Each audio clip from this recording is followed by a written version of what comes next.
Hey guys, I'm Chris from Dive Raid International, and today we're here with raid instructor Meribel, and she's going to show us how to set up a bailout tank. How you doing? Good. How are you? Fantastic. Excellent. Alrighty. So when we're setting up our bailout cylinder, first thing we'll do is make sure that we have a DIN cylinder. We want to analyze our gas mix. So we have our oxygen analyzer, some tape, and a pen so that we can appropriately mark our cylinders. We have our bailout rigging. You can buy this as a kit or make it. We have a pre-made one with 2 bolt snaps. To secure that onto our cylinder, I've got a Jubilee clip and screwdriver with that. 2 hose retainers or bungee to secure our hoses. And lastly, our regulator. So I have a DIN regulator here with an SPG on a 6-inch hose and then a second stage on a 1-meter hose.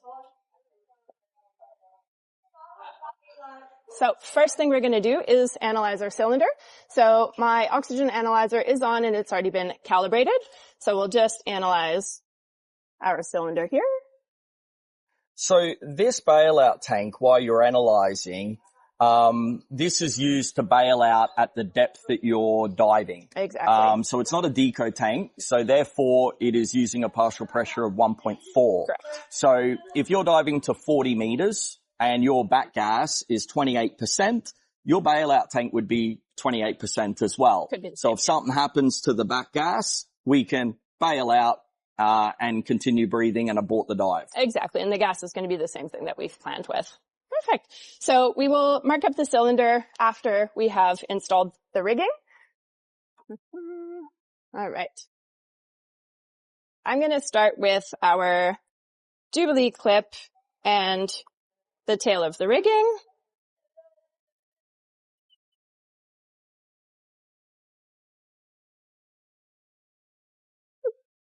This first. So you're just sliding the tail underneath. Exactly. Just to retain the rigging against the cylinder. This is pushing down, and then the top loop goes over the valve. Exactly. So when I'm setting up the cylinder, especially if it's the first time, we'll set up the rigging to be directly in line with the tank valve. That way, when I have donned the cylinder, the first stage in the tank valve will be nice and square up against my shoulder, and I'll have easy access to the handle to turn it on. So when you hold this, you basically have the tank under your left-hand side. Exactly. And you want the valve, so it's like a handlebar. Yeah. Yeah. Exactly. And then if you put this rigging slightly over to the right or to the left, and so it's slightly off center, it will affect how the cylinder sits. Exactly. So it's best to start with it straight down. And if you do need to counteract it a little bit to get the valve horizontal again, you could slightly move the rigging. Exactly. But we'll start in the middle. Yeah. Okay. Different anatomy, different people. Once we do have the cylinder attached, we can look and see where that tank valve is sitting up against our bodies. And then if we need to, we can adjust the orientation of the rigging to compensate, just like you've said. All right. Next thing I'll do is... So how high do you have this? I've got it just tucked up right under the hose here. So nice and high. We don't want it to be too low. Cool. All right. And then we'll just flip this around so that this bolt stop is there. And I've got the screw for the Jubilee clip in line with the rigging as well. That way we can put the hose retainer over top and then protect us from snagging. So when you're talking about the adjustment here, you want the extra piece of metal tucking under the nylon. Exactly. And you want all the metal protected so it doesn't hit your wetsuit or your dry suit and make a nick. On anything. Yeah. And then what we can also do is when we put the hose retainers on top, have that be on top of here as well. So we have the nylon on top, and then depending on where we want our bungees or our hose protectors to be, we can put this here as well. Cool. Cool. Alrighty. So next thing I'll do is slip on my hose retainers. And I like to do this on top of the rigging.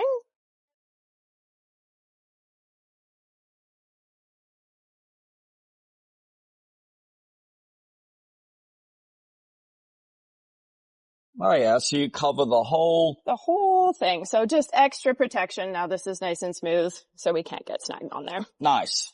And you've got a tail to hang off. Yep. If the tail is too long, so you bought this pre-made rigging kit, and in this case, it looks pretty long. It is too long for me. I like to So shorten what could you do then? We can wrap the webbing around the Jubilee clip before we put it on, and then that would shorten up this piece. Shall we do that? Just a little bit. Sure. So we just unloosen it. Oh, and you wrap it around and you come back in. So up here. And just tuck it under that. And back down. So it's just the long tail wrapped around the Jubilee clamp like so. And that's quite a bit shorter already there. And then you have to make sure we still kept it straight down. Perfect.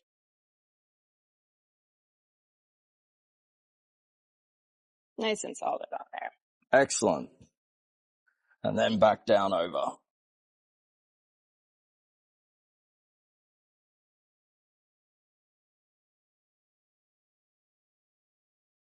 Perfect. Okay. Alrighty. I'll slip on my other hose retainer as well.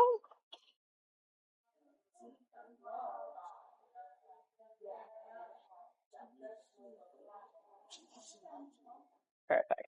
And do you like to have your, I guess, attachment, what are they, little handles? Do you like to have them in a special position? I like them here just kind of a little bit forward of the handle. So if I did need to restow my hose, I have easy access while I'm wearing the cylinder to pull on those tabs. And these are nice. They're new, so they do have quite a bit of tension in them. So having the tabs there is helpful for me. Do you have a different preference? That's fine. I've seen some people use bungee. Lastly, we'll pop our the reg on. And then I guess you're going to do the tank markings last to show that nothing should be covering them. Exactly. With this one, yeah, whack it in and have it flat. I find if I hold it to the side and then kind of pop it into position at the end, it just works better for my funky little hands. The main thing we don't want to do is be wiggling the first stage when it's connected because we could damage the O-ring inside. Perfect. All right. All right. So I see that you've got this little SPG for yourself. And then you got this meter-long hose. Yeah. Where do you stow the meter-long hose? I will tuck it on this side here. So it's outside when you need to grab it. It's easy to access. Yeah. And it won't get tangled up into our rigging. So what we do want to be cautious of is having that hose being here and then clipping the rigging through the hose, because then if I wanted to deploy, it would be tangled and I wouldn't be able to. So I tuck it in just to the left side of the rigging here. That way it doesn't get tangled with this clip here. All right.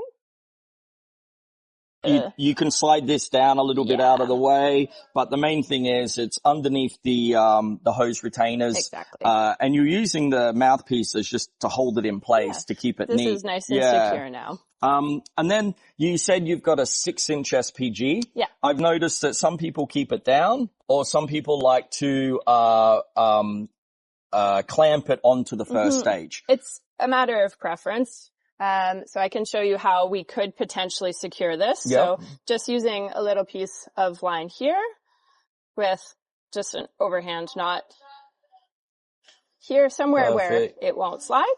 And then we can thread this through. Come through the hose there and back around, I guess. Yeah. And then on the back here where you are, we could tie our reef knot to secure. One more. Having a buddy definitely helps for this part. Teamwork. Yeah. Cool. And then you obviously cut it and you burn it and you make it all neat. Yeah. But in this example, now when you're holding the stage, the SPG is right there in your face. It's easy to see. As opposed to having it dangling down. Yeah.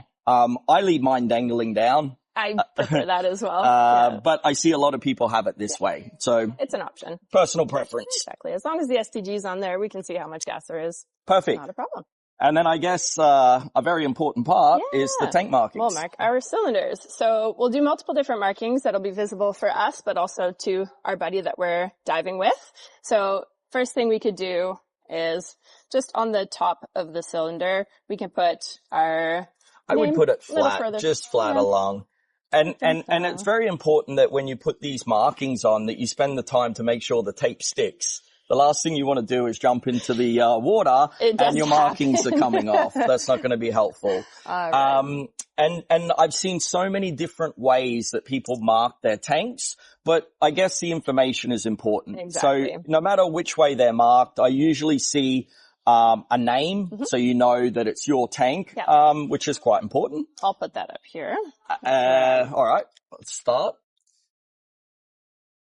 This cylinder, how much pressure have we got in it right now? Cool. And so you've got cylinder pressure. We have 120 in this one. Perfect.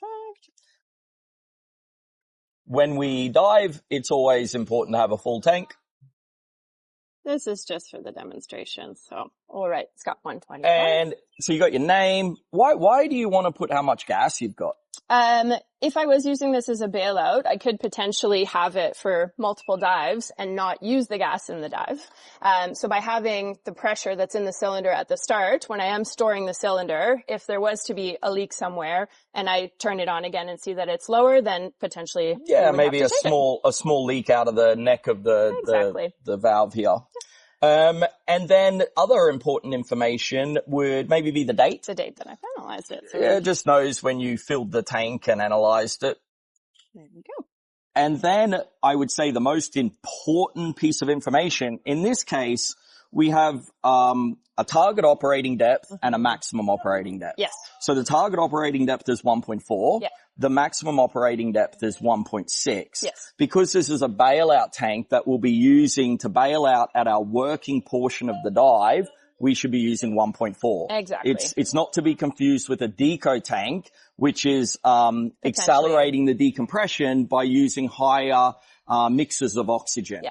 So we need to have a very clear target operating depth, but we also want to have the mix that we have in there. Yes. So this is just air, so 21% of oxygen. So I'm going to put another sticker right here where I can see it. Yep, make it really neat.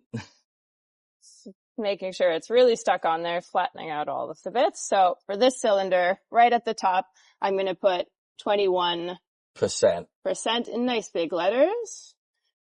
Align. And then we'll put our TOD. So I'm going to write this one sideways here. And I guess that's for you. That's for me to see. So it would be inside the tank. You're looking down and you can clearly see your target operating depth is 56, which is 1.4 partial pressure. Yeah, exactly. And then it's on air and you've got the other information at the front. Yeah. I've seen people do this so many different ways. This particular way, I like it because later on, as you advanced into like your cavern, your cave 1, cave 2 courses, when it's treated as a stage bottle, you can see your name when you're retrieving your tank. Yeah. And the vital information is on one side of a sticker and the secondary info is on the other one. Exactly. And I guess at RAID, we like to teach the right way. So as you progress through the courses, there's continuity there. Yeah, exactly. So that's just why. But if you saw someone have one big sticker and had all this information and it was visible, fine. Not a problem. Okay. Yeah. What other marks do we need? So I'm going to make a couple really big stickers here. And we'll put one on what would be kind of the outside of the cylinder.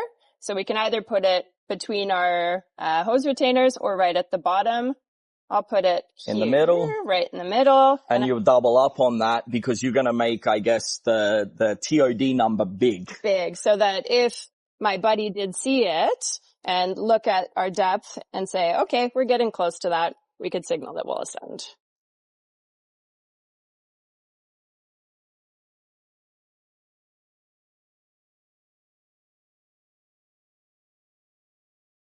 And I want this marking to be readable from left to right while we're in trim. So I'm going to write it sideways. Nice and neat. Thank you, Chris.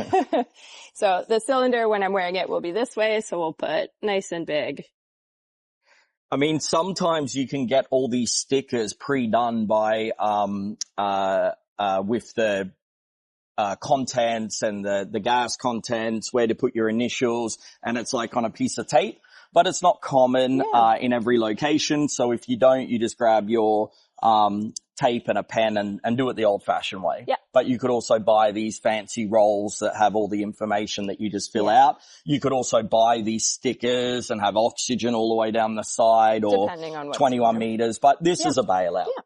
So I've got that on the outside of the cylinder, and just for additional safety, we'll put it on the inside of the cylinder. So when you're wearing it and it's flat on the body, exactly, your buddy can see the TOD. Yeah. And then I'll do one more here. So I guess even though we're setting up a bailout, it's going to be quite easy then when we progress to our decompression diver course. It's going to be quite similar, but now we're going to use an MOD. But the tank markings will be the same to keep that continuity in the courses. Exactly.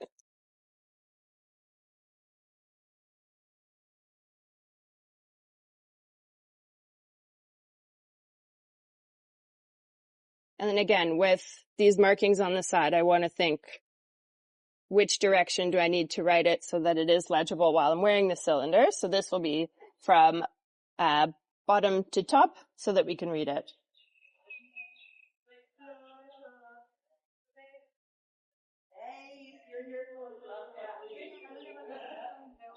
Excellent. So, Meribel, can you just show me how the tank would sit on your body and how you'd put the regulator in? Yeah, for sure. So with this cylinder, it'll be flipped up onto me, kind of this orientation, a little bit higher. And then when we were going to use the regulators, I would deploy the full hose.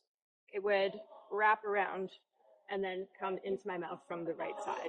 Oh, perfect. That's why you need the 1 meter hose. Exactly. And so it's a little heavy because we're on land, but if it was clipped like that, there's plenty of room and it goes around nice and streamlined.